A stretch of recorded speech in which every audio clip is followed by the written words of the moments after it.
Have you ever wondered what drives the passionate entrepreneurs and interesting people in the hunting, fishing, and outdoor industry? Well, I did, so I set out to meet them. Aldo Leopold said, "There are those who can live without wild things and those who cannot. These are the exclusive interviews with those who cannot." My name is Kasey Mock. In 2008, I turned my passion for wildlife into a career when I launched our hunting firm, Fever Pursuit. Our family of companies has grown and now includes wildlife management and ranch real estate sales. I get to work with some of the best people and top ranches in the country, and I want to share their stories of adventure, failures, and the business principles that have led to their success. This is the Bucks to Business podcast presented by Mock Ranches. The primary goal of the podcast is to provide value to our listeners. And we understand that a lot of our listeners are landowners, land managers, outfitters, those who have an interest in wildlife management and stewardship. And so we want to provide value to you. So our guest for episode number 14 is Morgan Tyler. Morgan's an animal nutrition specialist with Purina Animal Nutrition. Morgan's worked all over the country in animal nutrition on private lands for companies like Mossy Oak Biologic and Delta Ag and now Purina. He's really, really sharp when it comes to setting up a successful supplemental feed program. So Morgan and I sat down at the ranch and we discussed common mistakes that landowners might make with their supplemental feed program, the ABCs of setting up a successful supplemental feed program. We're going to go over some myths and best practices for supplemental feed and what expectations might be. I'm excited to have Morgan on. He's a very accessible guy, and we'll provide his contact info at the end. Thanks for tuning in. Leave us some comments. Jump onto Facebook or jump onto iTunes and give us a review throughout the episode as you're listening, and leave some comments and questions so Morgan and I can get back to you. Episode number 14 with Morgan Tyler, Animal Nutrition Specialist, starts right now. Hey, Morgan, thanks for hanging out with us. Hey, no, man, thanks for having me over.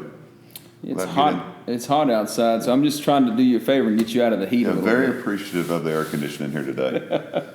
We pulled up to the barn outside, and I think Morgan looked at me like I was crazy because it's 105 degrees and there's workers. He said, "Are we going to record this out here?" I said, "By all means, no." Yeah, no, absolutely. We ran inside here. So it's June what's the date today? 24th? Yep. It's June the 24th today. And it's a good time, I think, for us to cover wildlife nutrition because it's hot, fawns are on the ground. This is the time of year where we position ourselves, I think, for a good fall. Right. You can tell us about that, but I appreciate you coming on and talking wildlife nutrition with us. Tell us about your background a little bit, how you got into the industry, because we see a common thread in the hunting and outdoor wildlife business. People have a lot of passion for it. We could all go do something else. Yeah. So tell us about your background, Morgan. No, well, man, like all of us, we started hunting when we were young, and I looked up one day in college, and I was at Tech.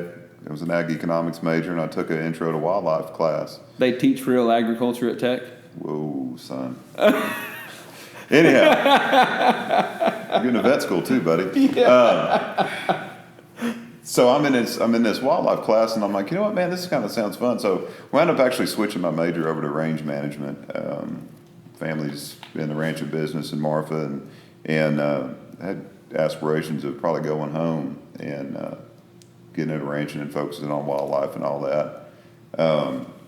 So got my degree from Tech, and as it got close to graduation, my grandfather was like, hey, why don't you go out and learn something out in the industry outside of the ranch and eventually bring it back home. Mm-hmm. So wound up taking a job. I worked for a ranch north of Jacksboro and was wildlife manager there, and man, learned a lot about planting food plots up there. You're working a lot of different eco regions, man. Yeah. It's a long way from Marfa. Yeah, bad thing was when I was in all my plant ID classes, I was just paying attention to everything that was in the Trans-Pecos, and I wound up working in Arkansas and all over the place, and with another company I was with. But so I learned to kind of cut my teeth there, and learned a lot about food plots and all that, and planning and all that from that man that owned that ranch, and then moved to another ranch in Uvalde, pretty big breeding operation there, and what kind of got me into the sales world, I've been talking to the guys at Mossy Oak Biologic, Bobby Cole, about what I was doing in food plots and all that stuff. And one Friday, I recall it was a day like this, super hot. I'm out filling feeders in the pasture, and they called and said, "Hey, man, we'd like to have you come down on Monday and interview. We're looking for a sales guy with Biologic." And I was like, "Man, yeah, I got a pretty good gig down here in Uvalde, and I filled a few more feeders and sweated a little bit more." And I was like, "Yeah, I'll be there Monday." Toss a few more bags of feed. That was the induction into the sales world, and man, it's been awesome. How old were you when you got into sales? Geez, I was 30. Okay. Yeah. I got into sales at 24 probably. I guess 24, and it was involved with landowners in wildlife management sales. Right. So we were doing property taxes and wildlife plans and feeders and feed and those kind of programs. As a young guy, did you ever think, we see this in real estate, but did you ever see where you had a hard time people taking you seriously, saying, "What's this young dude know?" Right. I saw that early in business. Maybe I wasn't confident enough, but Yeah, no, I mean, yeah, it's you struggle with it, and then you've got to keep your nose to the grindstone and I think a lot of it's perspective too. When we're 30 years old or 24 years old, most of us have never made any money, never made any real money. right. And so you go sell somebody an expensive program, you've never thought about having that much money yourself. And so how confidently can you sell that? You're like, "Man, this is my salary." Yeah. You're buying more feed than I make all year. Yeah, exactly. Yeah, so no, I was single at the time, and I worked for Biologic. I pretty much got distribution going in the farm store business, working through distributors in Texas, Arkansas, Oklahoma, Louisiana, Southern Missouri. So, I was like a road warrior. So like getting Biologic into Tractor Supply or something like that? No, really not Tractor Supply, not the box stores, but like your farm and feed stores. Your not necessarily mom and pop type stores, but like your Mummies and Texas Farm Store and those hometown feed stores. Man, it was awesome. Got to see some neat country, met some great people. A lot of windshield time. Lots of windshield time. But did that. And while I was doing that, I got to know a guy named Johnny McBride who owned Delta Ag out in Mississippi. Eventually wound up working with Biologic and Delta Ag.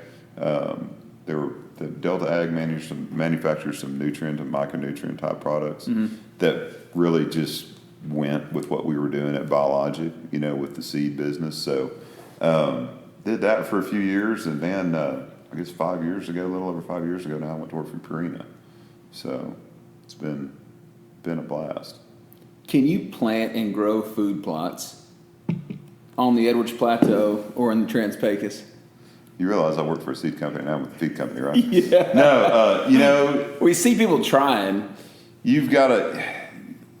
Yeah, you can do it. You just got to have the right soil, the right equipment, and rainfall. Yeah. Or irrigation. And it can be done. And that was, we did some stuff even down in Kenny County with Wade Middleton at Carico, where, we worked with Wade a lot. And with fall food plots, we're wanting traction. And we planted some plots that were they were big. They got totally ran over, but we were still attracting deer to those plots because if you looked at it, you'd think, "Man, that sucks." Yeah.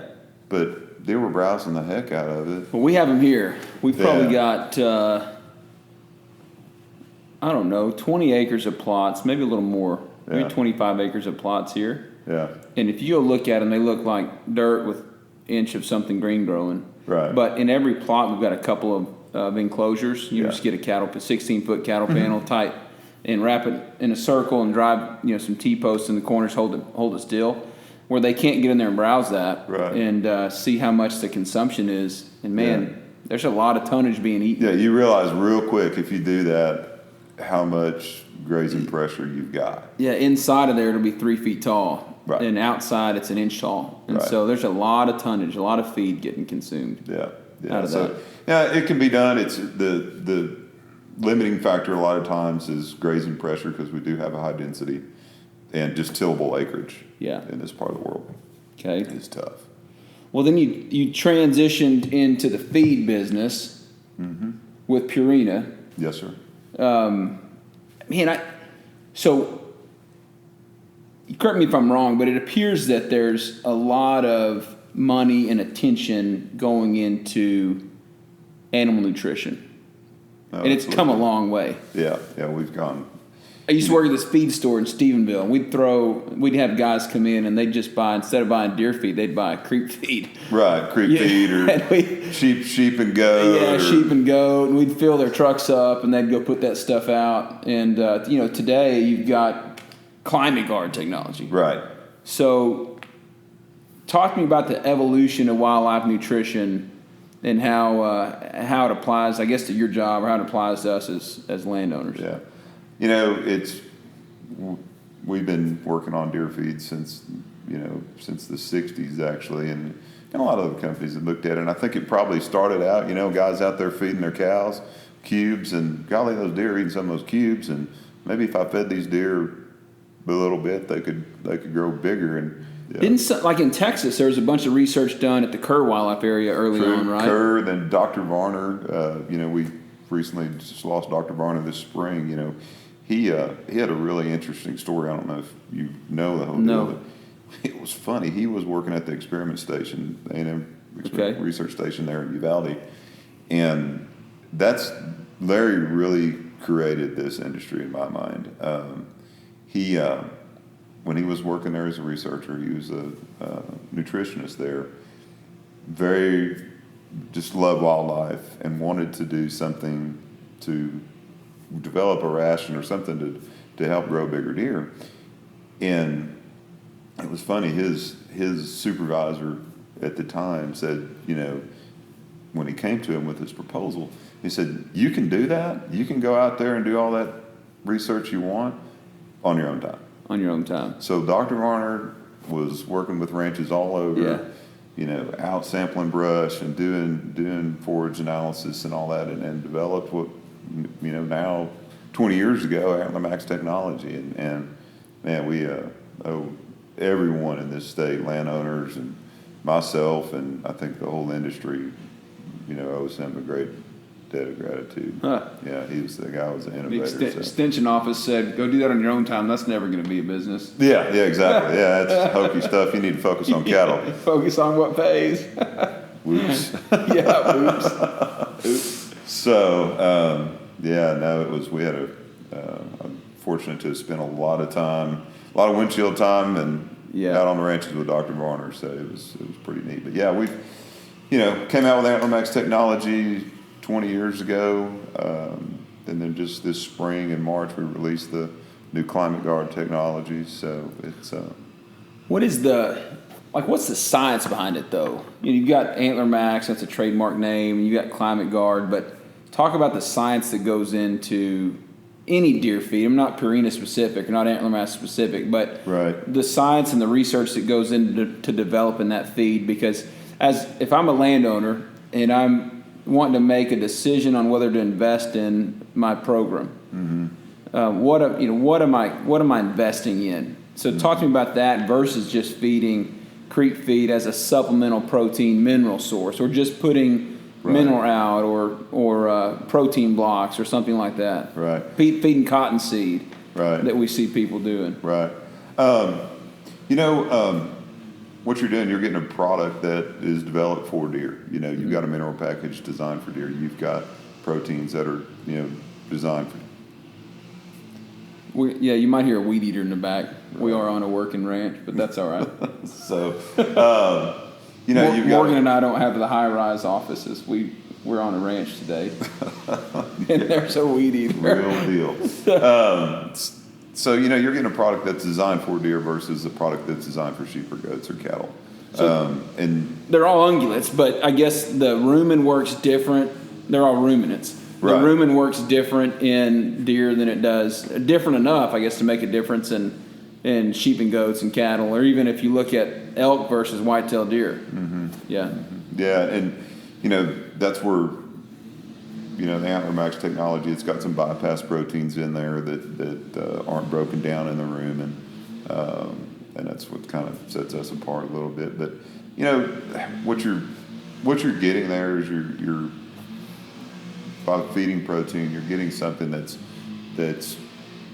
filling in those nutritional troughs when, forage quality or quantity is poor. When you start to lose forage, your browse, may not be in the quality that you like to see, or with spring green up, we get a lot of forage. April, for instance, this year, I mean, you can see it on the amount of feed we sold. April was super slow. Had lots of forage. Last year, we had lots of forage still in May, so May was kind of off. But so we're just there to help even out that nutritional plane for deer. What you're going to see. Obviously, everybody wants to talk about antler growth. That's feeding any type of protein is going to help you on antler growth, but also on the doe side of it too. You're helping that doe raise a better fawn, and even not just when that fawn hits the ground, but feeding year round. Is one thing we talked about. Fetal programming. I don't know if you've ever heard of fetal programming. No, fetal. Yeah. So what fetal programming is, or epigenetics, is. Cattlemen looked at this initially, and deer guys, it all makes sense. But so cattlemen noticed, they said, hey, they looked at women that were starved during the Dutch winter hunger and the Holocaust. Right. And they said, those women that were starved during, had very poor nutrition, their children were oftentimes more susceptible to disease and just had issues. Sure. It's a whole different things. So they said, what if we, and cattlemen typically, once they got a cow bred, she's bred, I'm not really worried about nutrition. Yeah. But they said, what if we could start taking care of that cow better, at least in the third trimester? Can we improve performance in the feedlot? And it significantly did. So think about it from a doe side. When that fawn's, if that doe's in better condition when she's bred in the fall, and when she's carrying that fawn inside her, that fawn hits the ground a much healthier animal. As if whereas if she wasn't fed during the winter, they're just playing catch up nutritionally. So, I think the same could be said about if you look at antler growth in bucks. A buck whitetail deer that was raised on feed is going to have a better foundation than a deer that you come in as a 4-year-old and try to acclimate him to feed. Right.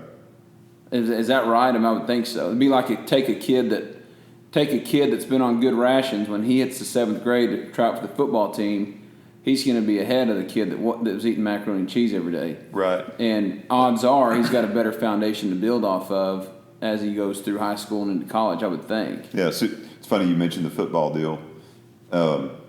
I like to make the analogy, for the feeding you around on the buck side of it. It's like, think of a professional athlete, professional football player. He's eating, 10,000 calories a day? Yeah. During the regular season. I ate 2,000 and I gained weight. Right, exactly. I can drive by a doggone Pizza Hut and I just gain a pound or two.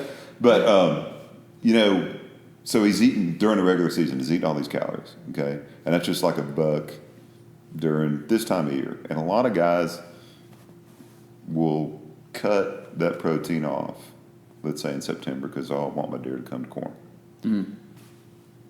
That's kind of like that professional football player making it to the playoffs and then going on rice cakes. You know what I mean? So yeah, because corn doesn't have that nutrition. Right, yeah. If we can keep that buck fed year round, we're never playing catch up. I learned this, and you probably know this from back home in the Trans-Pecos. I learned this on desert mule deer and then in more extreme climates. that our bucks are very susceptible during January, February, post-rut. That's when we lose majority of our bucks, and assuming you don't have an EHD issue, which a lot of ranches do have EHD issues, and so you lose them during the summer. But if you're just talking about health-related mortality, typically it's post-rut. When they're run down, they've been chasing does, their feet are sore. I hunt with a guy out in New Mexico, in Deming, New Mexico, Phil Treadwell. Yeah, and talked to Phil the other day. Oh, really? Yeah. Phil's my dog on Ibex tag. Phil's a stud, man. When it comes to hunting. And fellow Red Raider. Yes, he is. Hey, Bucks to Business friends. To show our appreciation for you taking your time to listen to the Bucks to Business podcast, we want to give you an opportunity to win a free trophy whitetail hunt with our team at Fever Pursuit's Professional Hunting Services during the 2017 season. It's easy to sign up. All you need to do is pause this episode that you're listening to right now, get out your phone, tablet, or your laptop, and go to mockranches.com and subscribe to our newsletter. Or you can go to mockranches.com/podcast and register there. But it's an easy process. Just subscribe to our newsletter, and you get a chance to win a free trophy whitetail hunt during the 2017 season with our team. We very much appreciate you and hope that you win the hunt.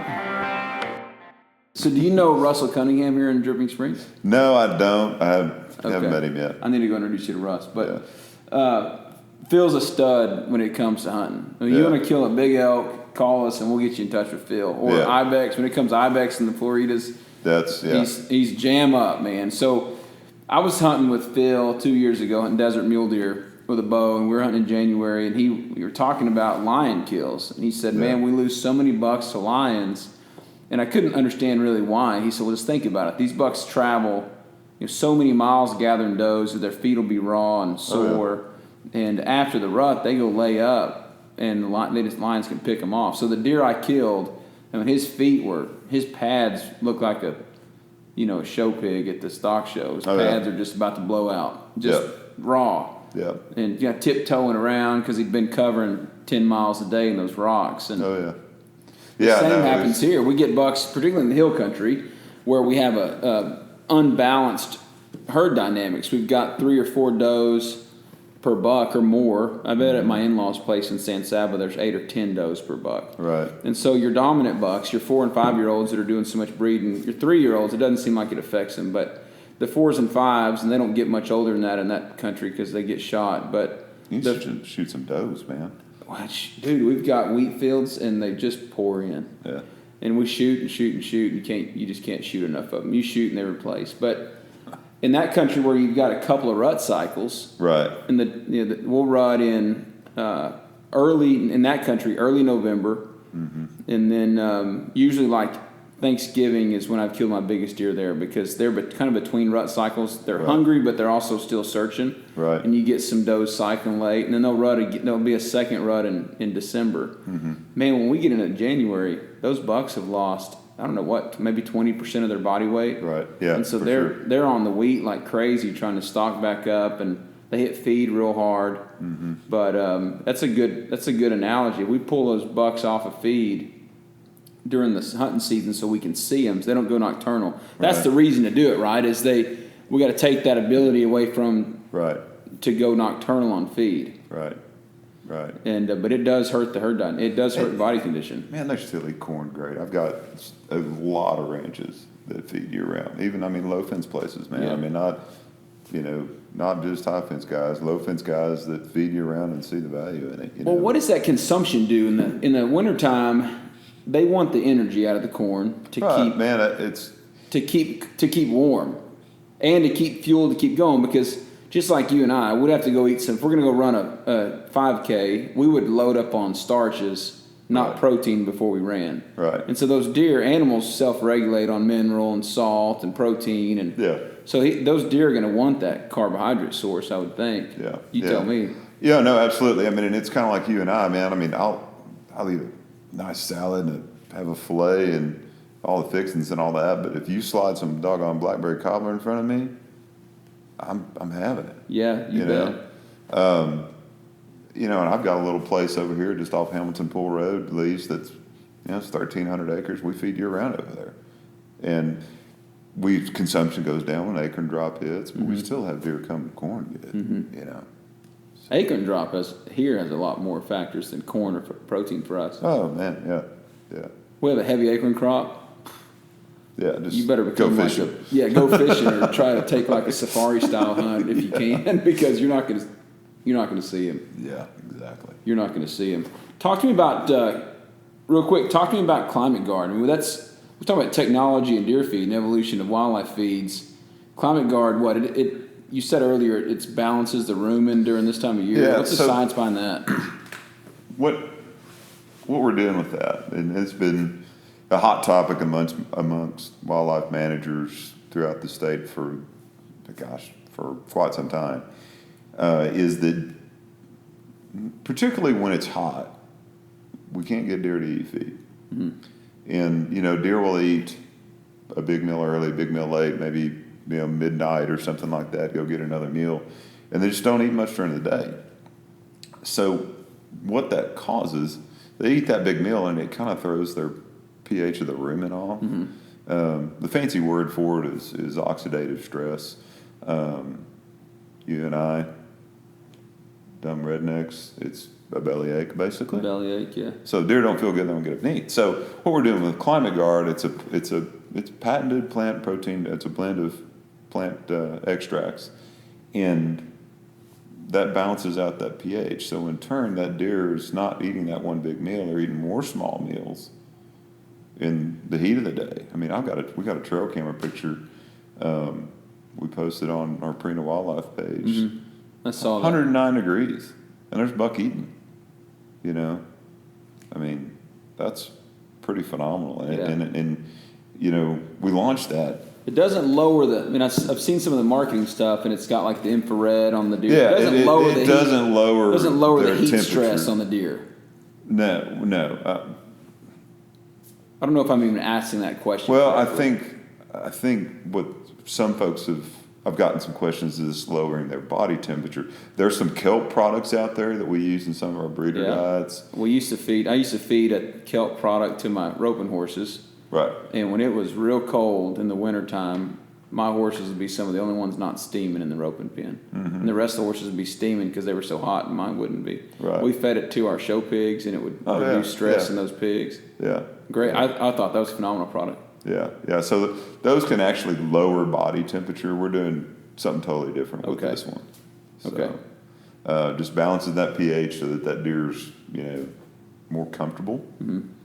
It was crazy all the names we went through before we settled on Climate Guard. But Comfort This, and because there's so many, it's hard to describe what it does in one thing. So, not only. So it increases consumption though when they need it. Yeah, I mean, it helps those deer feel better. They're going to eat more, and in turn, on the doe side of it. So the research this is university research we did with West Texas A&M, and we did it on does, and with the thought we did it on does with a fawn by their side in the summer, and we wanted to see, if we could just maintain body condition on that doe, just maintain it. So if they don't get drawn down. Because what happens with that doe, she has that fawn's nursing, drawing her body condition down, and then we're asking that doe to breed back in the fawn and raise a healthy fawn. So if we could maintain that body condition, we thought, man, this would be awesome. So we did a trial, obviously in breeder deer, so we could, weigh those deer. We kind of developed our own body condition scoring system where like a 1 through 5 scale. But anyhow, so those deer at the end of that study, our treatment does actually gained weight and body condition while they're lactating with a fawn by their side. Yeah, if you look at what like a dairy consultant would say for dairy cows, which I'm not a dairy cow guy, but I did go to Tarleton State University, which is the dairy cow place. They would tell you it's almost impossible for a lactating cow to gain weight. you don't see many lactating mothers gain weight of any species, so that's pretty incredible if they did. Yeah, we actually, our dairy guys use a product very similar to this. Okay. It's kind of where we got the idea. Okay. Yeah, so it's pretty neat stuff. Okay. Pretty neat stuff.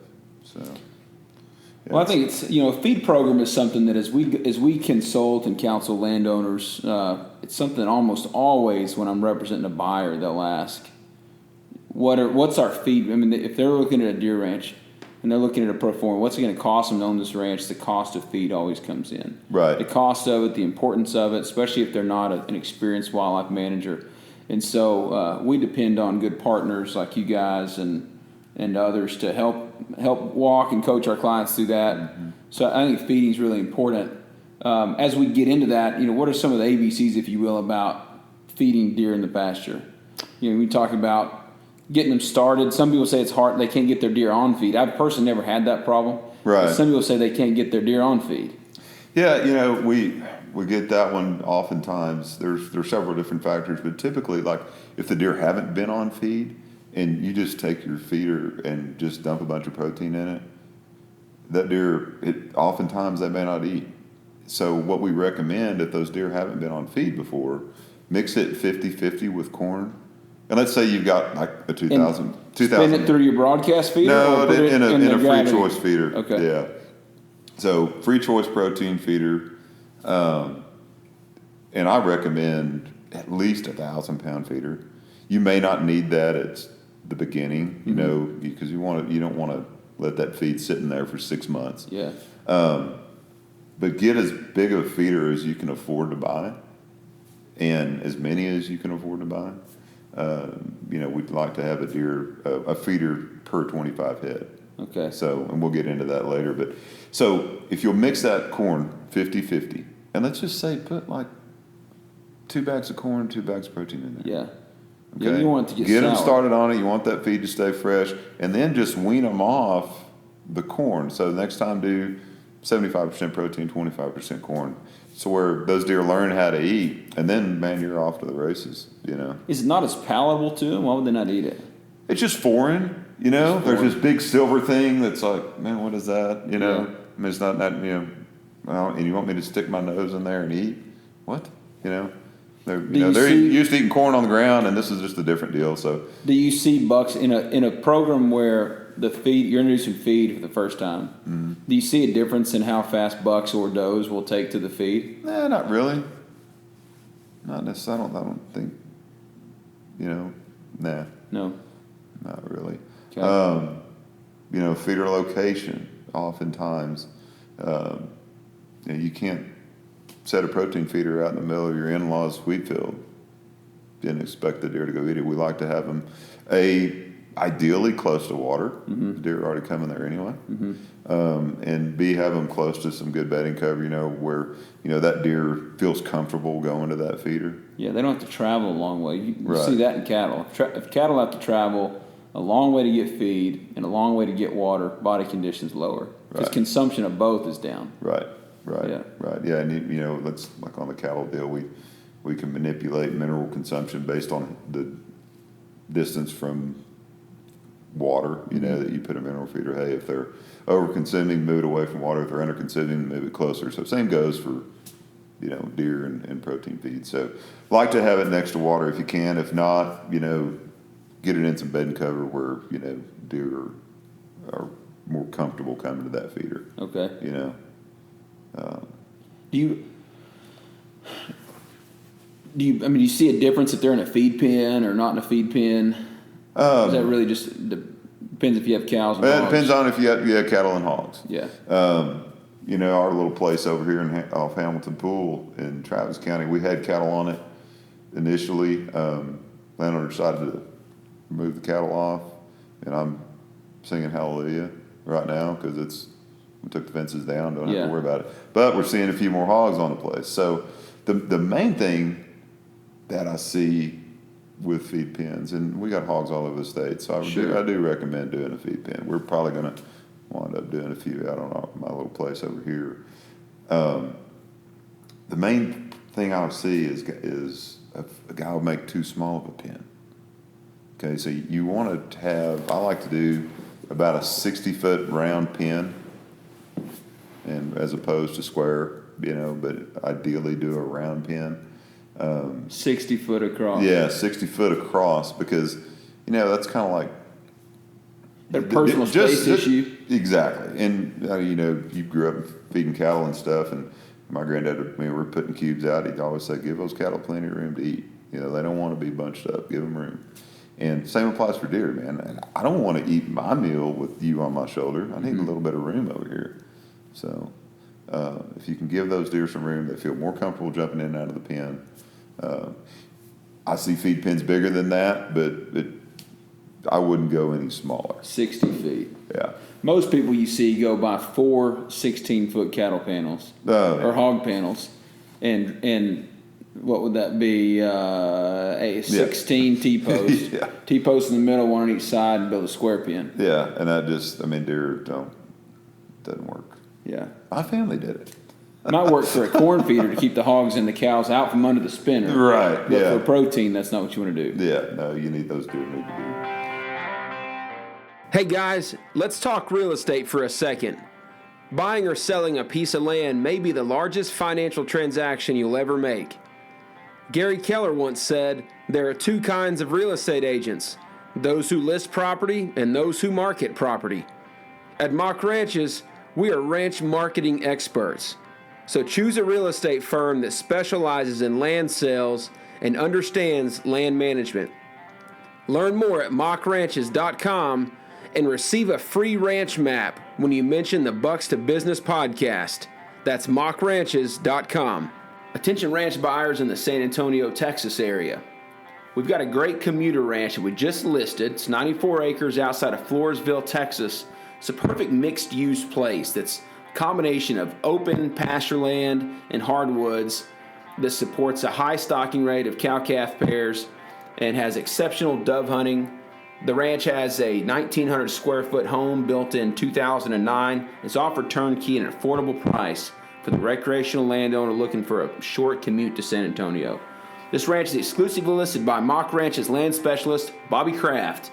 Get a hold of us at mockranches.com for information on the 94-acre self ranch in Floresville, Texas. So here's a question you get a lot. Should I hunt over my protein feeders? Is that gonna keep the deer from coming into my protein feeders when I'm not hunting? Most people don't. Some do. I like to have protein feeders kind of hidden, almost hard to get to, and just try not to hunt off of them. You may be hunting adjacent to them or something like that, but it just, like everything in wildlife management, it depends. I mean, if you want to hunt over them, go for it.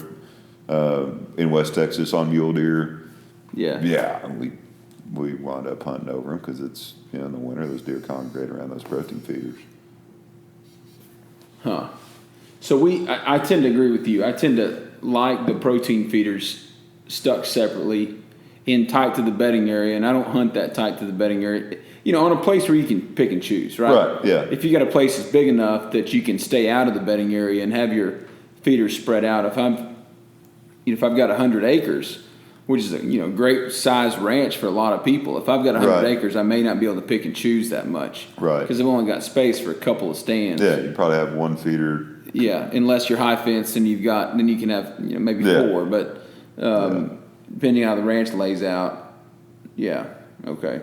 And I guess density plays a lot into that too. Whereas feeder, how sparse your feeders are placed.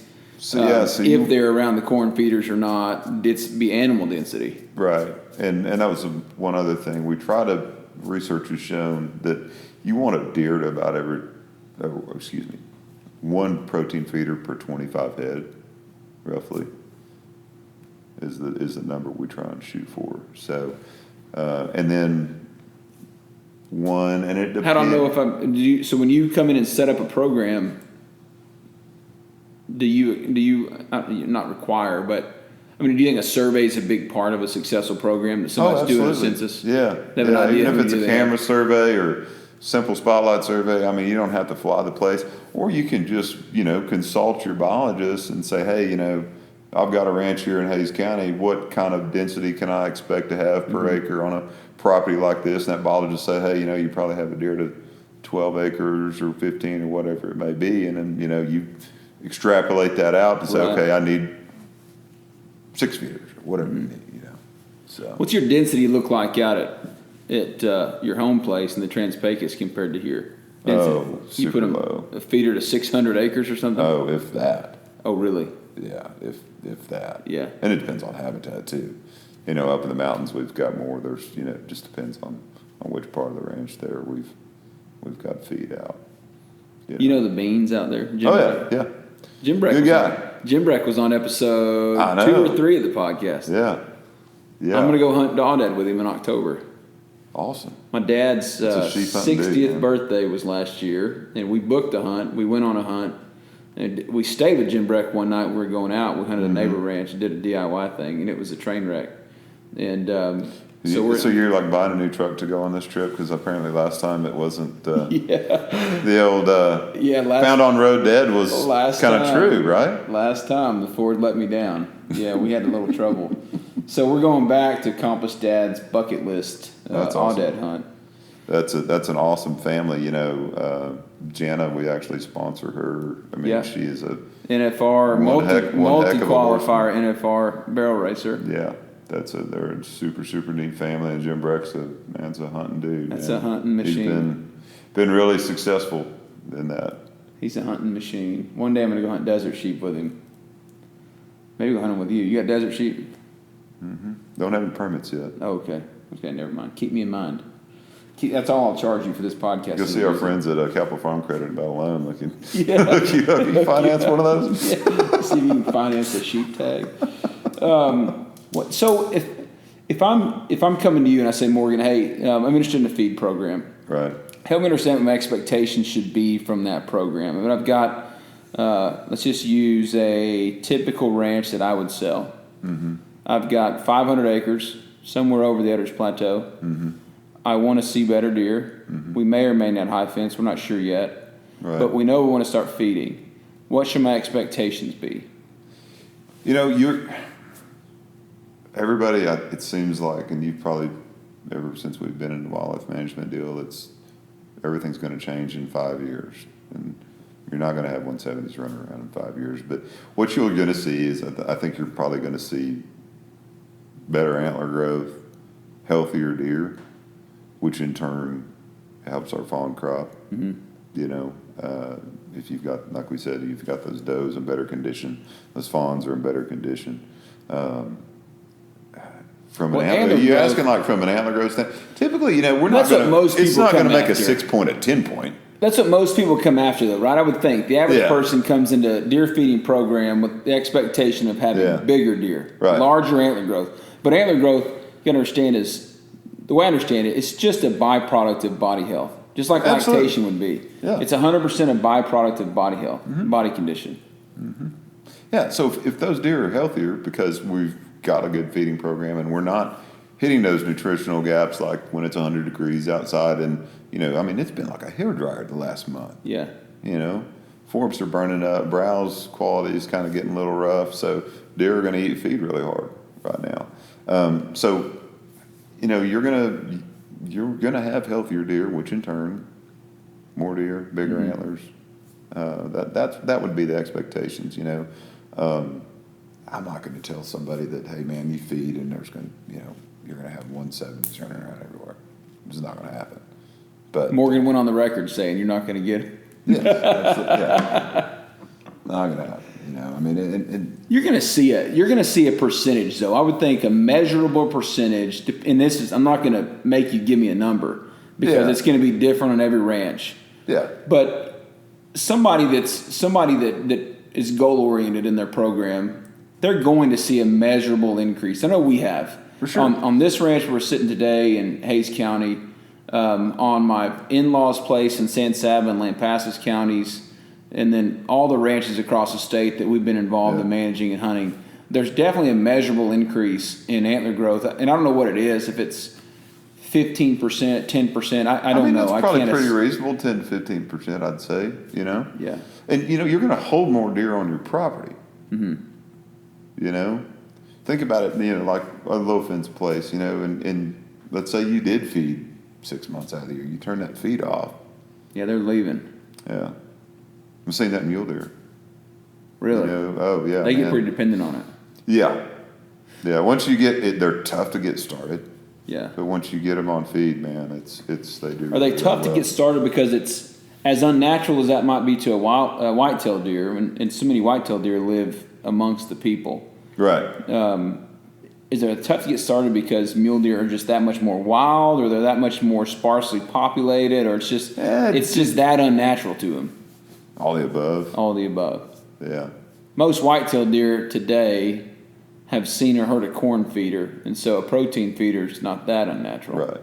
Mule deer didn't grow up on the yellow might corn feeders. Might eat a little bit of cubes from time to time, or somebody's putting out some alfalfa, eat a little bit of that, But it's just all the above, man. The density's tough, Does the feed program vary if you've got mixed exotics and white-tailed deer? Talk real quick, and we're going to run out of time, but talk real quick about how you would determine the percentage of protein. If I'm going to buy protein, should I buy 16%, 20%? How do you determine that? Does the feed protein vary if you've got exotics on the pasture?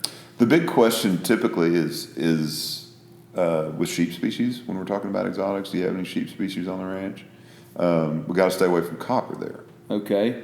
So that would be Aoudad sheep, Mouflon sheep, any of the wild sheep species. We need to stay away from the copper. So then we go into like either a 20 or a 16% product, and that brings another question we get a lot in the feed business is guys will come and say, hey, my deer can only quote unquote use or metabolize. They only need 16 or 17 or whatever number. Yeah, you hear that. I've heard that thrown around a bunch. Right. Deer can only metabolize 16%. They're going to be crapping the rest of it out. True. But what we're doing by feeding a 20 or higher is we're balancing that. So on an as-fed basis, we're trying to get closer to that 16 or 17% protein level in their diet. Mm-hmm. Yeah, because the browse, I see what you're saying.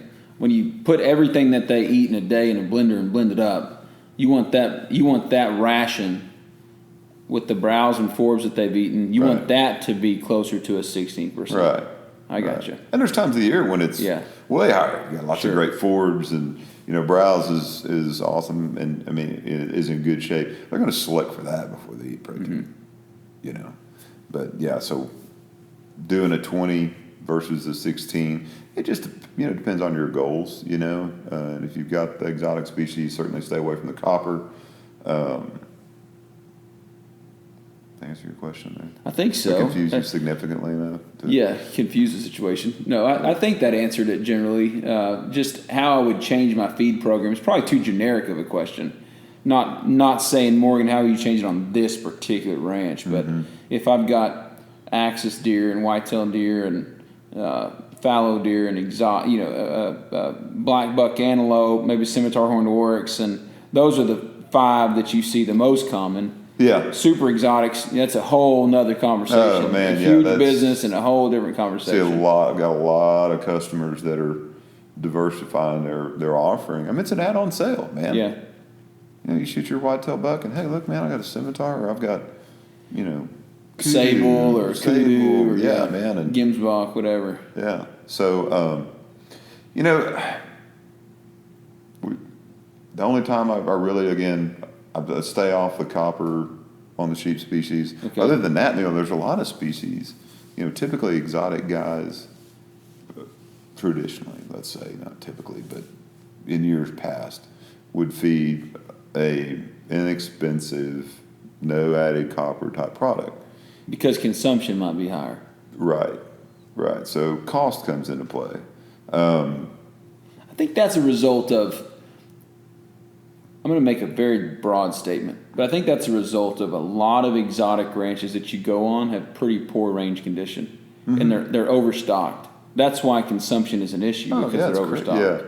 Yeah. Well, look at 2011, how dry it was then. We actually developed some rations then that were high fiber, moderate protein, and fairly inexpensive because, I mean, we had guys with animals behind the fence and said, look, I got to feed them something. You got to feed them something. To keep them alive. Yeah.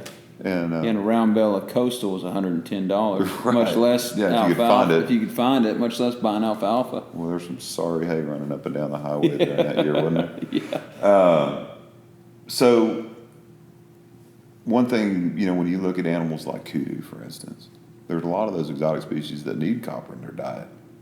Working with the guys out at, got a little exotic place here outside of Austin that their manager was, at the time, South African guy, super, super sharp. And we weren't using an added copper diet when I went to work with them. This is like right when I first went to work for Purina. He said, I think they need copper. So we switched their diet up a little bit to a higher fat added copper product. Doesn't have the Antler Max, all the bells and whistles of Antler Max, but man, and those turned out that kudu herd around awesomely. So, so again, in wildlife management, it always depends on your goals. You hunted Africa. Yeah. Do they feed? Is feeding? You've hunted all over the world. You've hunted Alaska, Africa. I'm just going off of the Facebook. Trip to Spain. Spain. Did you shoot ibex? I let my wife shoot my ibex. Okay. That was so awesome. It was the coolest thing ever. Which one? Bisette. Okay. Yeah. Plan was I was going to shoot the Bisette. She was going to shoot a roe deer. I shot a mouflon on another place south of Madrid. Man, Spain's awesome. The Watridges, Gerald and Stephanie. Yeah. We had them on a podcast a few episodes ago. They've got it. They've been to Spain. And, of course, Chipper Dipple, Whispering Water. Chipper hunted with same guy that we hunted with over there, Bruno Royce.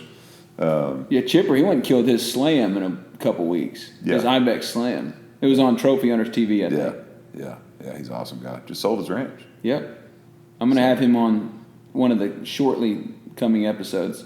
Oh, cool. We'll talk about the passing the torch of Whispering Water and what's next in the Chipper Dipple legacy. He's an awesome guy. I don't, and you talk about, Chipper and I did an audit hunt together with some clients he brought out to my family's place, and he can get up the mountain, dude. That guy is hard to follow. He is high speed in every part of life. Yeah, absolutely. Do you see in South Africa? I'm sure South Africa particularly, you'll see people feeding. Yeah, there was quite a bit of feeding, and actually Dr. Varner had gone over to Namibia. He'd been helping a guy over in Namibia before he passed away. Is Purina worldwide? Are y'all there too, or are there other feed companies? Yes and no. So it's actually, we're owned by Land O'Lakes. Yep. And this is something that I get oftentimes is, hey, I'm feeding my dog Purina. Well, that actually, the Purina, your checkerboard branded pet foods, that's owned by Nestle. Okay. Now, to further confuse it, we make pet foods under our PMI nutrition line, called like Exclusive and some other Infinia, Red Flannel. We've got several different pet lines under us. But anyhow, so outside of the U.S., Cargill actually owns the quote-unquote the checkerboard brand. So Land O'Lakes, we have feed mills in Africa. Actually, one of the guys that was our production manager here in Gonzales is now over in Africa running a Land O'Lakes plant there. So yeah. So you see the same nutrition over there as you would. Yeah. Basically the same. Yeah. Okay. Yeah, it's pretty neat. I honestly, I wouldn't. My wife always had wanted to go to Africa, so we wound up going with my in-laws. Had a great trip over there, and I was like, man, I don't know about this. It's going to be kind of fun. But I got over there, man. It was just, as soon as we landed in Joburg, it was just. Yeah, you were ready to roll. And you've been a couple times. I've not been to Africa. What? No. No, man. I'm not well traveled. You're working too much. I make my trip to the mountains, and then I say I work. hadn't killed an elk in forever, and you're doing all that. I make my trip to the mountains. What else, man? What else we need to cover? If somebody's listening to this and they think, oh, this is all good and well, I'd like to be in this. These guys have it going on. They need to come talk to us, spend a day with us. But what would you say are the biggest challenges and obstacles you've had to overcome in the outdoor industry?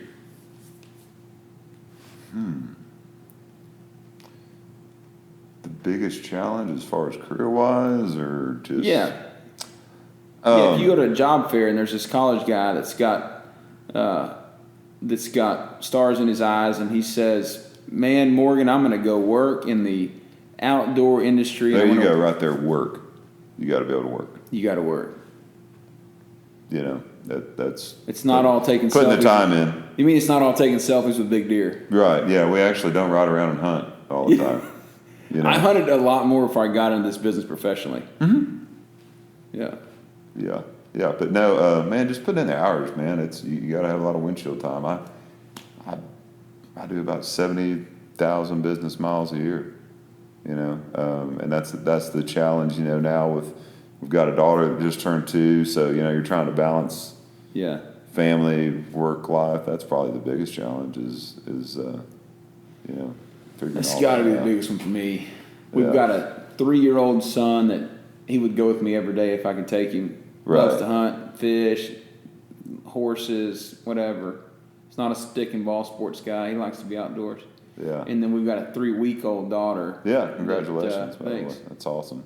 That's gonna make things interesting as hunting season comes along. Yeah. Well, man, I appreciate you. If we've got people that want to be that need more information, want to get in touch with you, how can they do that? Man, give me a call. Mobile numbers 662-275-0712. I know it's a Mississippi number. Just got into sales. I kept my old West Point, Mississippi Your old number. Yeah. Well, man, I get these guys call me a couple times a year. You know. Yeah.